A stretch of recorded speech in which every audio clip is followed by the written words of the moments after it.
아니하니라. 아멘. 할렐루야. 우리 한번 옆에 사람하고 우리 앞뒤의 사람 우리 세 번씩 한번 이렇게 나누겠습니다. 은혜 받읍시다. 은혜 받읍시다.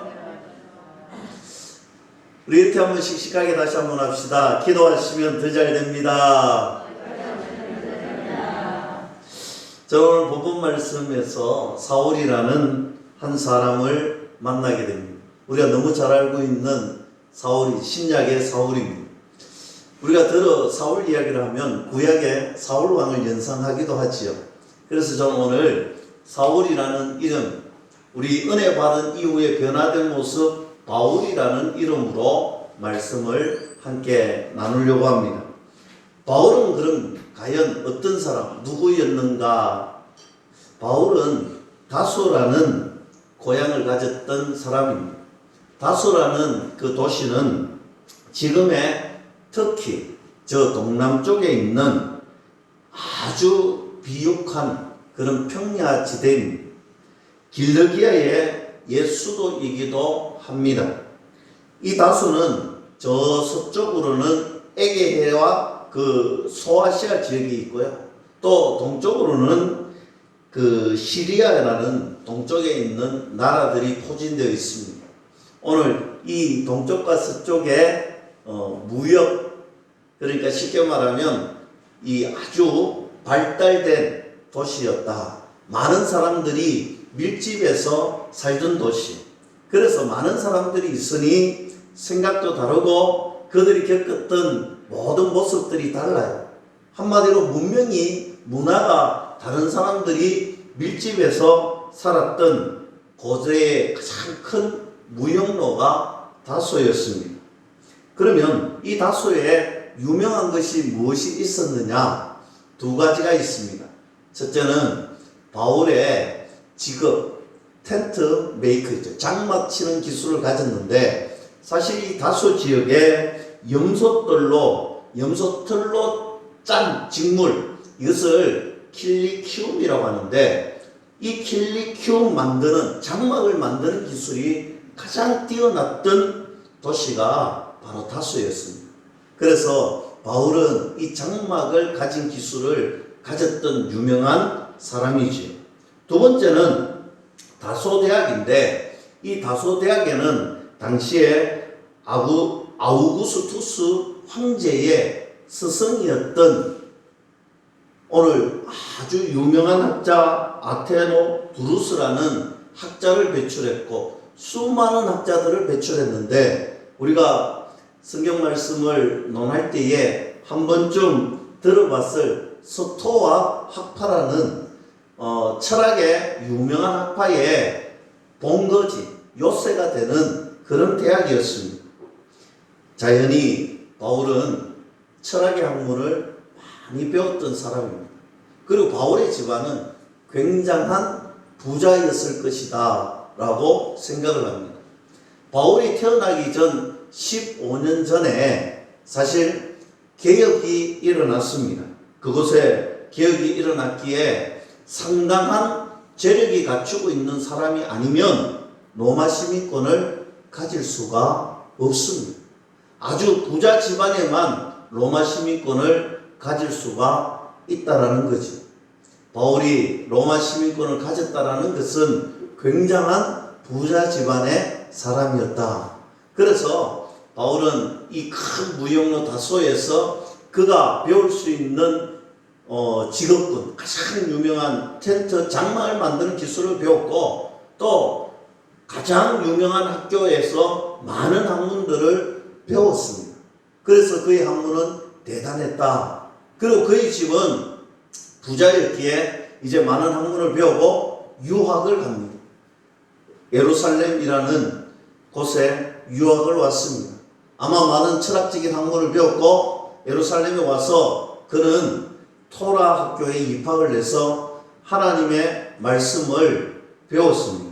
우리가 잘 아는 유명한 학자가 등장을 하지요. 오늘 바울의 스승인 가말리엘이 등장을 합니다. 가말리엘은 산헤드린 공의회의 의장입니다.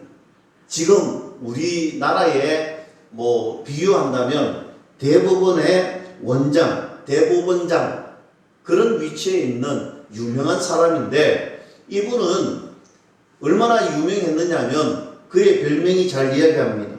율법의 영광이다. 그의 별명이 율법의 영광이다. 그처럼 뛰어난 학자였습니다. 유명한 바리새파가 두 개가 있는데, 힐렐 학파와 삼마이 학파가 있는데, 힐렐 학파의 손주입니다. 그가 그 힐렐의 모든 학문을 이어받은 그런 후계자였는데, 바울이 바로 이 가말리엘의 후계자였습니다.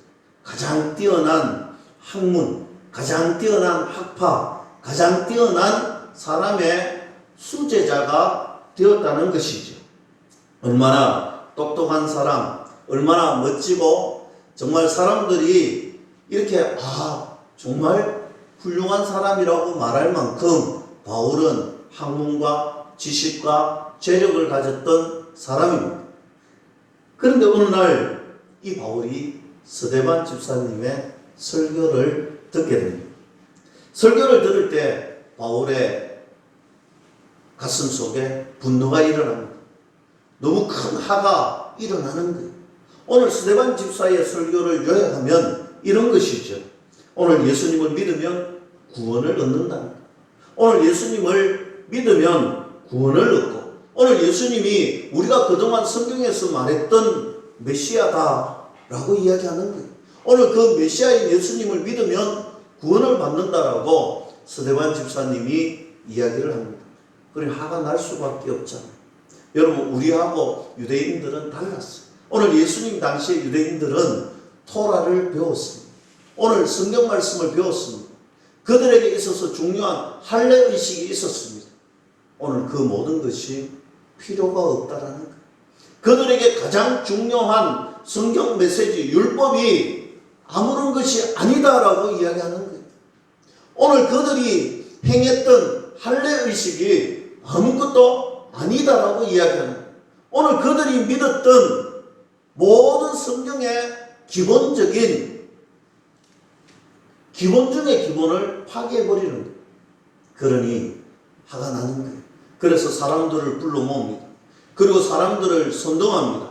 이제 우리 이 옷을 벗고 편안한 복장으로도 저 이단, 저 우리 건물을 해치는 저 스데반 돌을 던져서 죽이자는 거예요. 그래서 사람들을 선동하여 스데반 집사님을 돌로 죽였습니다. 스데반 집사님의 죽어가는 모습을 생생하게 보았던 사람이 바울이었습니다. 사랑하는 성도 여러분, 그는 스데반 집사님의 죽는 모습을 생생하게 보았을 것입니다. 그리고 그는 더욱더 기세등등하게 정보를 수집합니다. 누가 예수님을 믿느냐? 누가 예수님을 따르느냐? 가가호호 방문합니다. 오늘 예수님을 믿는 사람들을 색출하기 시작합니다. 남녀노소 가리지 않습니다. 잡아 감옥에 보내어버립니다. 그런데 어느 날 이 바울의 귀에 또 다른 정보가 들려옵니다. 저 먼 다메섹이라는 도시, 오늘 예루살렘에서 약 240km나 떨어진 먼 도시 다메섹. 당시 다메섹은 굉장히 중요한 도시였습니다. 많은 유대인들이 있었습니다. 회당이 약 40개 정도 있었습니다.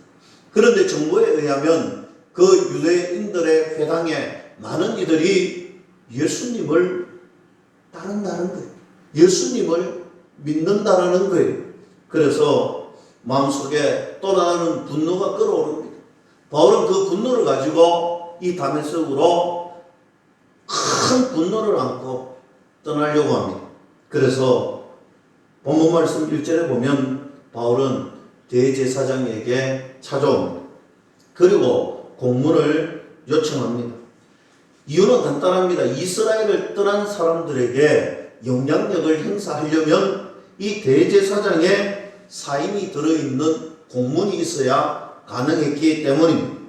살기등등한 모습으로 바울은 대제사장에 와 공문을 요청하고 사람들을 불러 모읍니다. 그는 다메섹을 향하여 떠나게 됩니다. 여러분, 우리가 성경 말씀 속에 숨겨진 이야기를 찾아야 됩니다. 다메섹을 떠나는 그 길, 약 240km나 되는 그 길은 실제로 쉬운 여정의 길이 아닙니다. 굉장히 어려운 길입니다. 험한 길입니다. 그럼에도 불구하고 그는 오늘 예수님을 믿는 사람들을 향한 분노와 화를 가지고 기세등등하게 떠나게 되었다는 것입니다. 해발 650m에 위치한 예루살렘을 떠납니다. 그리고 오늘 해저, 오늘 바다보다 더 낮은 저 사이에 해저 400m나 되는 곳으로 내려옵니다. 그리고 다시 그는 올라가기 시작합니다. 요단 계곡을 타서 길을 올라가기 시작합니다. 그리고 갈릴리 호수가 보일 때쯤 해발 900m, 굉장히 높은 산이죠. 골란고원을 올라갑니다. 이 골란고원 저 끝자락이 바로 다메섹이었던 것입니다. 여러분, 이 다메섹이 보일 쯤에 예수님께서 바울을 찾아옵니다. 그리고 바울을 부르지. 오늘 본문 4절 말씀입니다. 사울아, 사울아, 너가 어찌하여 나를 박해하느냐. 바울이 묻습니다. 주여, 누구십니까? 그때 예수님이 나는 네가 박해하는 예수다. 여러분, 이 짧은 대화 속에 굉장히 중요한 대목과 사건이 이루어집니다. 바울이 예수님을 만났던 것입니다. 예수님을 만났던 그 순간, 예수님과의 그 짧은 대화 속에 바울은 바울의 그동안의 교회론이 바뀌어지는 것입니다. 바울은 굉장히 그의 인생의 중요한 순간을 만나게 됩니다. 그의 인생의 터닝 포인트가 이루어지는 지점이죠. 여러분, 바울은 예수님을 믿는 사람들을 핍박했지 예수님을 핍박한 사람은 아닙니다. 오늘 직접 예수님을 핍박했던 적이 한 번도 없습니다. 다만 그를 따랐던 예수님을 믿는 사람들을 핍박했지요. 근데 오늘 다메섹 도상에서 오늘 예수님이 바울에게 하신 말씀이 무엇이냐? 이것이 중요합니다. 사울아, 사울아, 네가 왜 나를 핍박하느냐? 이때 예수님을 만나기도 하지만 오늘 사울은 그의 삶에 있어서 지금까지 생각했던 교회론이 완전히 바뀌어지는 순간입니다. 사울은 생각합니다. 예수님과 교회는 한 몸이고 지금까지 몰랐던 사건이 이루어지는 것입니다. 오늘 예수님과 교회는 한 몸이라는 사실입니다. 예수님이 교회의 머리 되시고 우리는 예수님의 몸이구나. 이 놀라운 신학적 정립이 오늘 예수님을 만난 다메섹 도상에서 일어났던 사건입니다. 그리고 나서 7절 말씀에 보면 바울은 강력한 빛도 보고 엄청난 소리도 들었다는 거예요. 그런데 재밌는 것은요, 같이 갔던 사람은 소리만 들었지 빛은 못 봤다고 이야기합니다. 그런데 사도행전 22장에 가보면 오늘 똑같은 이야기를 하는데 거기에서는 소리는 못 듣고 빛은 봤다고 하는 거예요. 여러분, 어느 것이 맞을까요? 저는 이렇게 생각합니다. 똑같은 사도행전에 두 번에 걸쳐서 동일한 말씀을 전하는데 한 곳에는 소리만 듣고 빛을 못 봤다 하고 한 곳에서는 빛을 봤다고 하고 소리는 못 들었다고 하는데 오늘 바울은 빛도 보고 소리도 들었다라는 거예요. 이 사건은 다른 사람들에게 있어서는 그저 기이한 사건의 일부분이었지만 바울에게 있어서는 이 순간이 계시적인 사건이요 하나님과의 인격적 만남의 순간이라는 거예요. 좀 더 쉽게 말씀드리면 우리가 똑같은 일을 경험하고 똑같은 놀라운 일을 발견해도 그저 어떤 이에게는 그저 놀라운 사건이구나, 어떤 이에게는 야 놀랄 만한 일이구나 하고 스쳐 지나가지만 오늘 어떤 이에게는 그 순간이 예수님을 만나는 인격적 만남의 순간이 되고 예수님이 주시는 놀라운 계시적인 사건의 순간이 되고 어느 날 그에게 일어난 그 사건이 그의 인생을 송두리째 바꿔놓는 중요한 만남이 되더라는 사실입니다. 사랑하는 성도 여러분, 이 아침에 저는 여러분들의 삶 가운데 하나님과의 만남, 하나님의 역사를 만나는 그 순간, 하나님의 은혜를 대하는 그 순간이 그저 한 번의 놀라운 일로 스쳐 지나가는 은혜가 아니라 여러분들 속에 창세전부터 교회에 가시고 여러분들 순간순간 세밀한 그 순간순간까지 간섭하시는 주님이 여러분들에게 주시는 그 은혜의 순간이 인격적인 하나님과의 만남의 순간이 되기를 주님의 이름으로 간절히 축원합니다. 오늘 8절 9절 말씀에 보면 바울이 일어나는데 앞이 보이지 않는 거예요.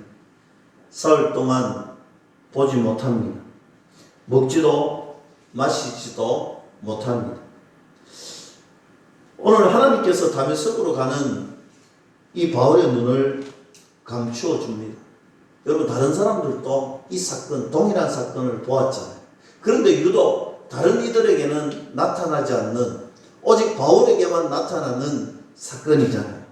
바울의 눈을 감추어 주었습니다. 저는 이것을 하나님의 특별한 조치였다, 하나님께서 주시는 특별한 은혜였다라고 생각합니다. 하나님은 바울의 눈을 잠시 사흘 동안 닫아주시고 들을 수 있는 기회를 주셨습니다. 오늘 그의 눈이 사흘 동안 잠시 닫혀졌지만 오늘 하나님의 음성을 들을 수 있는 길을 사흘 동안 열어주신 것이다 라고 저는 생각을 합니다. 3일 동안 깊은 고뇌의 순간에 빠져 사색의 시간을 가졌을 것입니다. 중요한 것은 이 사색의 순간 하나님의 음성을 그는 들었을 것입니다. 사흘 동안 오늘 그의 눈은 닫혀 있었지만 그는 하나님의 음성을 사흘 동안 만날 수 있었고 대화할 수 있었고 그의 인생의 가장 중요한 순간을 맞이할 수 있었던 것입니다. 주님의 음성을 듣고 또 들었을 것입니다. 사랑하는 성도 여러분, 저는 이 말씀을 준비하면서 저와 여러분들에게도 이런 순간이 필요하지 않을까.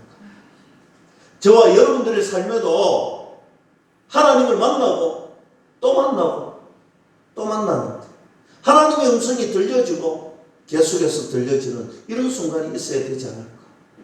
우리의 삶을 돌아보았습니다.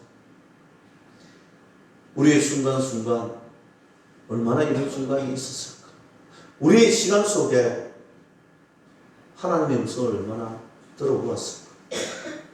탈무드에 나오는 이야기입니다. 어떤 한 유태인이 하나님께 기도를 합니다. 3년 동안 회당에 나가서 매 순간순간 기도를 합니다. 시간마다 간절하게 기도합니다. 얼마나 간절하게 기도했습니까? 열심히 했습니다. 그때 하나님 그 사람 앞에 나타나 이런 말을 합니다. 얘야, 참 기특하고 간절하게 3년이라는 오랜 시간 동안 참으로 너는 나를 찾았구나. 그런데 너가 3년 동안 기도한 것이 무슨 기도인지 내가 잘 모르겠다는 거야. 너가 무슨 내용을 기도했는지, 어떤 기도를 그렇게 오랫동안 했는지 내가 잘 모르겠다는 거예요.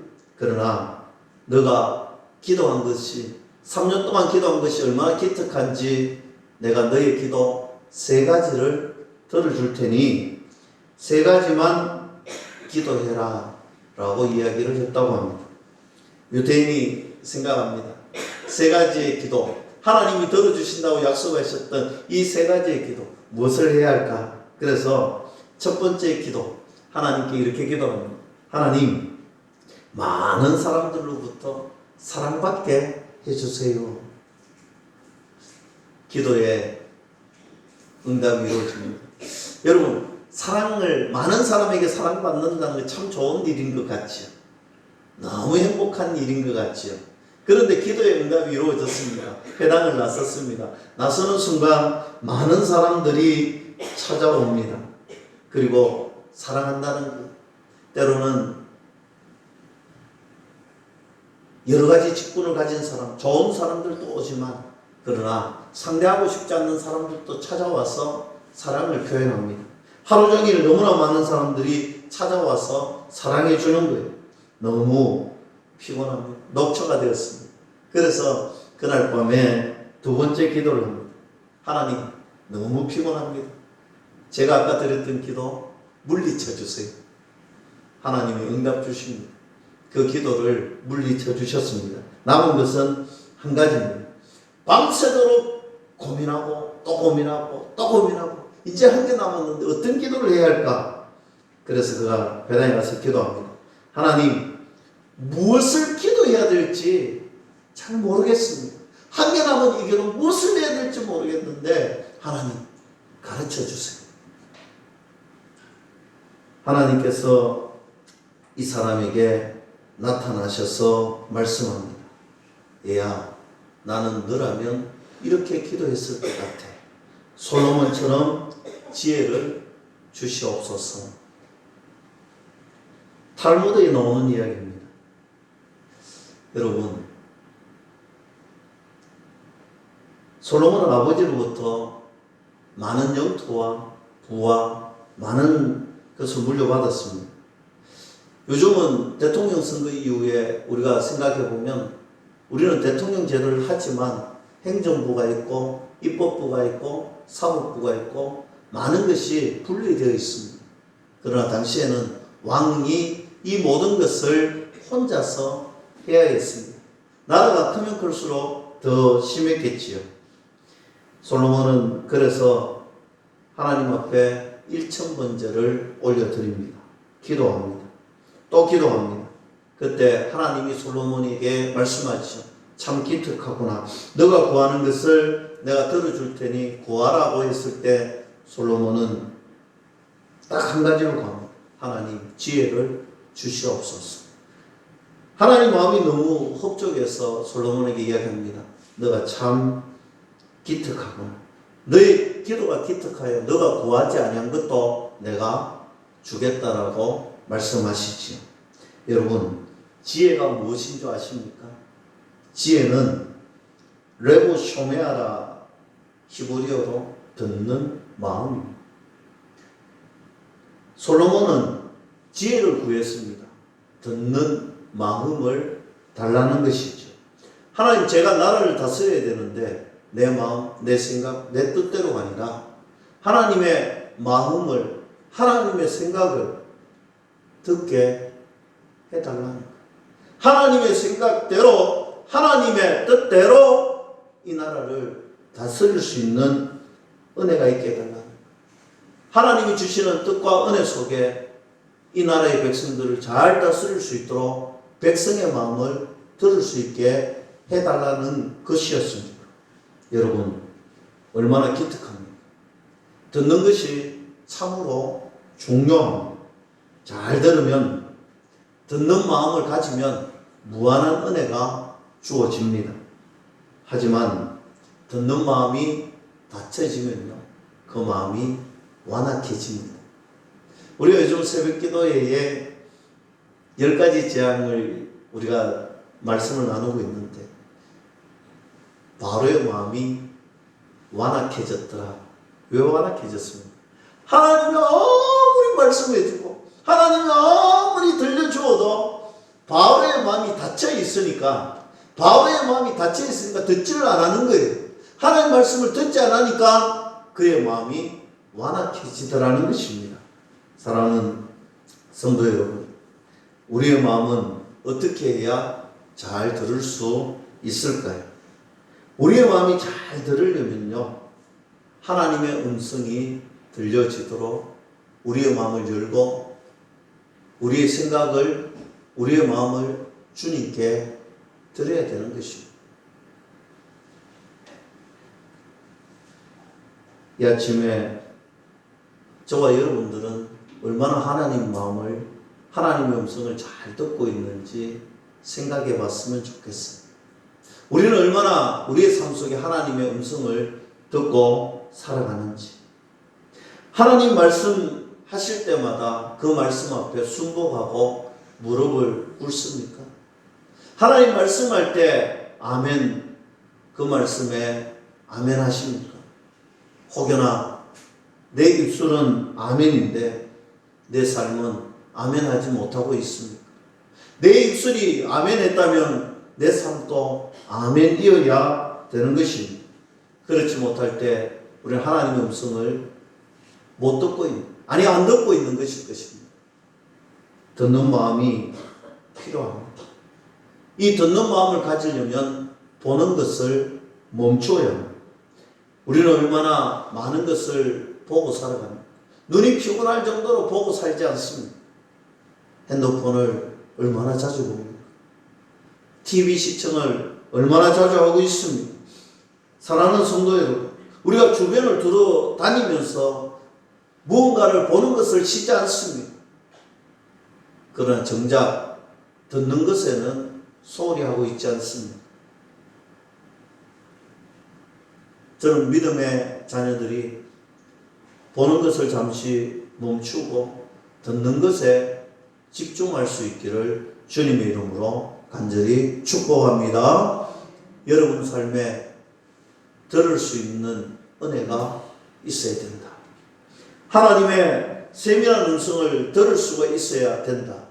보는 것을 잠시 내려놓을 때 우리는 듣는 것에 집중할 수가 있는 것입니다. 바울은 하나님의 음성을 듣고 어떻게 바뀌었느냐? 하나님의 음성을 듣고 그는 어떤 변화를 받았는가? 눈이 멀어 다메섹에 들어갔을 때에 아나니아라는 사람이 있었는데 그 사람이 와서 기도해 주었더니 눈이 밝아졌더라.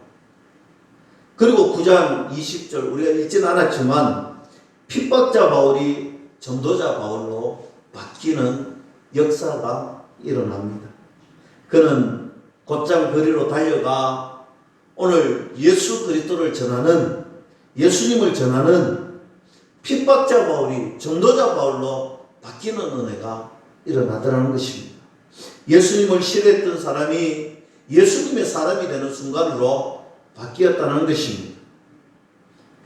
사랑하는 성도 여러분, 어떻게 이런 일이 일어났습니까? 하나님의 음성을 들었기 때문입니다. 하나님의 음성, 부인할 수 없는 강력한 하나님의 음성을 들었을 때 핍박자 바울이 전도자 바울로 바뀌는 은혜가 일어났다는 사실입니다. 하나님의 음성에 귀를 기울이십시오. 하나님의 음성에 귀를 기울이십시오. 내 인생을 압도하는 하나님의 음성을 들을 수 있기를 축복합니다. 내 인생의 삶의 변화가 전적으로 바뀌어지는 하나님의 음성 듣기를 주님의 이름으로 간절히 축복합니다. 바울이 그랬습니다. 예수님 만나기 전과 예수님 만난 이후에 그의 모습은 완전히 바뀌었습니다. 예수님의 음성 듣기 전과 들은 이후의 모습이 완전히 바뀌어졌습니다. 자기 주장, 자기 신념, 자기 뜻대로 살던 사람이 하나님의 음성을 듣고는 하나님의 뜻대로, 하나님의 마음대로, 하나님의 음성대로, 하나님의 말씀대로 살아가는 은혜가 있었다라는 사실입니다. 사랑하는 성도 여러분, 우리의 삶이 어떻습니까? 내 신념대로 살아가고 있습니까? 내 생각대로 살아가고 있습니까? 내 지혜와 내 마음대로 살아가고 있습니까? 그 사람 하나님의 음성을 듣지 못한 사람입니다. 하나님의 음성을 들으려고 귀를 기울이십시오. 하나님의 음성을 들으시고 하나님의 음성 따라 살아가는 믿음의 자녀가 될 수 있기를 주님의 이름으로 간절히 축원합니다. 한 번도 하나님의 음성에 굴복해보지 못한 그런 안타까운 사람이 얼마나 많습니까? 강력한 하나님의 음성을 들어야 되는데 저는 우리 교회가 이 코로나 시국에 어쩌면 지금 매일매일 확진자가 이렇게 많이 나온 적이 없잖아. 근데 하나님이 왜 우리 교회에 2022년도에 그동안 이 코로나로 인하여서 조심하고 또 조심했던 이 순간에, 아무것도 하지 못했던 이 순간에 왜 우리 가슴 속에 전도팀 활성화의 마음을 주셨을까? 왜 주님은 그 음성을 주셨을까? 하나님 앞에 아멘하고 당회를 열고 함께 전도팀 운동을 하면서도 얼마나 마음이 답답했는지 모릅니다. 날마다 확진자 수가 올라가고, 정말 이걸 해야 되는 것이 맞는 것일까? 정말 이것을 해야 하는 것이 맞는 것일까? 잘 알고 있는 친분 있는 목사님인데 좀 미루자고 할까? 참 많은 고민을 하고 기도의 시간을 가졌습니다. 그러나 계속해서 들려주는 음성은 하나님께서 하라는 거예요. 하나님께서 하라는 거예요. 우리 교회는 젊은 분도 많이 없고 연세 드신 분들이 얼마나 이 코로나 시국이 힘들까 고민을 많이 했습니다. 그러나 첫 시간을 가지고 지난 두 번째 시간을 가졌을 때 모여 전도하고 온 모든 분들의 음성이 얼마나 확신에 차 있고 얼마나 기쁨에 차 있고 얼마나 즐거움에 차 있는 것을 보면서, 아, 그렇구나, 하나님이 하시는 일이구나, 하나님이 저희들을 통하여서 하시는 일이구나, 하나님 앞에 그 음성 듣고 우리가 해야 하는 것은 분석이 아니고 생각이 아니고 하나님 말씀에 순종하고 무릎을 꿇고 내 입술이 아멘하고 내 삶이 그 말씀 따라서 사는 것이구나. 사랑하는 성도 여러분, 우리가 해야 할 것이 있다면 우리의 삶에 살아계신 하나님을 증거하는 일, 하나님의 음성과 하나님의 뜻대로 살아가는 것이 저와 여러분들의 삶인 줄로 저는 분명하게 믿습니다. 바울이, 핍박자 바울이었던 그가 전도자 바울로 바뀐 데에는 하나님을 만났던 은혜가 있습니다. 주의 음성을 들었던 기억이 있습니다. 저와 여러분들 삶 속에 혹여나 닫혀있는 마음이 있다면, 혹여나 닫혀있는 마음이 있다면 기도하십시오. 하나님, 보는 것을 멈추겠습니다. 주의 음성 듣기를 원합니다. 내가 향한 시선을 멈추겠습니다. 주님이 향한 시선을 듣겠습니다. 그리고 그 주의 음성을 듣고 그의 주시는 그 음성 따라 아멘하고 걸어갈 수 있기를 주님의 이름으로 간절히 축원합니다. 두 번째로, 바울은 어떻게 바뀌었느냐? 죽음에 대한 생각이 바뀌었습니다. 예수님의 죽음에 대한 생각이 바뀌었다는 것이죠. 그는 신명기 21장 23절의 말씀에 의거해서 예수님은 그저 나무에 달린 자, 저주받은 자, 마땅히 죽어 마땅한 자, 그는 그렇게 생각을 했습니다. 그래서 예수님은 마땅히 저주받고 십자가에 처벌을 받고 나무에 매달린 자, 그가 죽음에 합당한 자, 오늘 그렇게 그가 생각했습니다. 감옥에 갇혀도 마땅한 이유가 거기에 있습니다. 그런 예수님을 따랐던 너희들이 감옥에 갇혀야 된다는 거예요. 그런 저주받은 사람을 믿는 너희들이 핍박받아야 된다. 너희들 생각을 바꾸겠다는 것입니다. 그런데 그가 이제 생각이 바뀝니다. 고린도후서 2장 15절에 가면 바울은 이렇게 이야기합니다. 너희는 하나님 앞에서 그리스도의 향기다 라고 이야기합니다. 그리스도의 향기. 바울의 머릿속에 분명하게 떠오르는 것이 있습니다. 그가 겪었던 분명한 이야기가 있습니다. 예수님의 한 사건이지요. 사도들이 들려주었을 것입니다. 많은 사람들이 이야기하는 가운데 그가 들었을 것입니다. 고린도후서 2장 15절의 말씀은 이런 것입니다. 예수님께서 마지막 유월절 십자가를 지시기 위해 예루살렘에 올라갑니다. 근데 베다니 좀 왔을 때 죽은 나사로를 살려주십니다. 죽었던 나사로를 살려주는 위대한 사건이 있습니다. 그리고 베다니에 또 다른 사건이 하나 있지요. 바로 마리아라고 하는 여인이 귀한 나도 한 건이나 되는 300데나리온이나 되는 향료 옥합을 가지고 와 예수님 발 앞에 깨트리고 붓습니다. 그리고 그의 머리로 예수님의 다리를 닦아줍니다. 그 옥합을 다 깨트리지 않아도 향기가 날 텐데, 그 많은 옥합을 깨트리지 않아도 될 텐데, 그런 생각을 가졌던 가룟 유다가 원망을 합니다. 그것을 팔면 300데나리온, 노동자 1년 월급인데, 연봉인데, 그 돈이면 얼마나 수많은 사람들을 구제할 수 있는데, 조금만 뿌려도 되는 것을 그 전체를 깨뜨려 부었느냐라고 책망을 합니다. 그때 예수님께서 가룟 유다의 어깨를 툭툭 치시면서 하시는 말씀이 이랬습니다. 그냥 두어라. 그 여인은 나의 죽음을 준비한 것이다. 여러분, 당시에 기름을 붓는 직분 세 가지가 있습니다. 바로 왕, 제사장, 선지자입니다. 특별히 이스라엘은 왕의 대관식, 왕이 대관할 때 다른 것을 하지 않습니다. 왕건을 쓰지도 않습니다. 왕의 예복도 입지 않습니다. 그저 왕이 될 때 기름만 부어도 충분합니다. 이 향유가 왕관이 되고 왕의 의복이 되는 것입니다. 그처럼 향유가 위험이 있다라는 것이죠. 왕이 지나가면 향기가 가득하게 나타납니다. 지금 이 여인이 예수님께 행했던 사건이 무엇인지 이제 눈치채셨죠. 이 사건은 예수님 앞에 고백의 사건입니다. 예수님은 진짜 나의 왕이십니다. 예수님은 진짜 만왕의 왕이십니다. 예수님은 내 인생의 왕이실 뿐만 아니라 온 인류의 왕이십니다 라고 그가 고백하고 있습니다. 예수님은 그 고백을 많은 사람들에게 재해석해 줍니다. 예수님은 이제 십자가를 짊어지고 가신다는 이 죽음은 일반적인 죽음이 아니라는 것입니다. 왕으로서 죽는다는 것, 사망 권세를 무찌르기 위하여 내가 온 인류의 왕으로서 이 죽음을 맞이한다는 것입니다. 대속적인 왕의 죽음을 맞는다는 것입니다. 이 여인은 바로 이 왕의 죽음을 예비하신다는 것입니다. 이 죽음을 예비하고 있다라고 재해석해 주고 있습니다. 사랑하는 성도 여러분, 상상해 보십시오. 이제 예수님이 얼마 남지 않는 곳곳마다 걸어가실 때의 향기가 풍깁니다. 성전에 들어갔을 때 이 몸에서 나는 향기가 있었을 것입니다. 예수님이 성만찬을 하실 때도 여전히 그 향기가 풍겨났을 것입니다.